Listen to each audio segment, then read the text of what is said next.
একটা গ্রুপ 7 জন তরুণ, তাদের মধ্যে একজনকে বলা হয় লিডার, কিন্তু তার দায়িত্ব শুধু সিদ্ধান্ত নেওয়া নয়, বরং 6 জনের কান্না চুপ করে শোনা, তাদের ভয় ঢেকে রাখা, আর দরজার ওপাশে যখন পুরো দুনিয়া দাঁড়িয়ে থাকে তখন সে সামনে দাঁড়িয়ে বাকিদের আগলে রাখে। হ্যাঁ, আমি আরএমের কথাই বলছি, ওরফে কিম নামজুন। যখন বিটিএস নামটা কেউ চিনত না, নামজুন তখনও বিশ্বাস রাখতো এই 6 জন একদিন আকাশ ছোঁবে।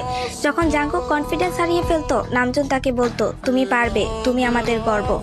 যখন তাইয়াং আবেগে ভেঙে পড়তো, নামজুন চুপচাপ তার পাশে বসে থাকতো, একটা কথাও বলতো না, কিন্তু জানিয়ে দিত তুমি একা না। যখন জিন নিজেকে অবমূল্যায়ন করতো, সে বলতো, তুমি শুধু হ্যান্ডসাম না, তুমি আমাদের ব্যালেন্স।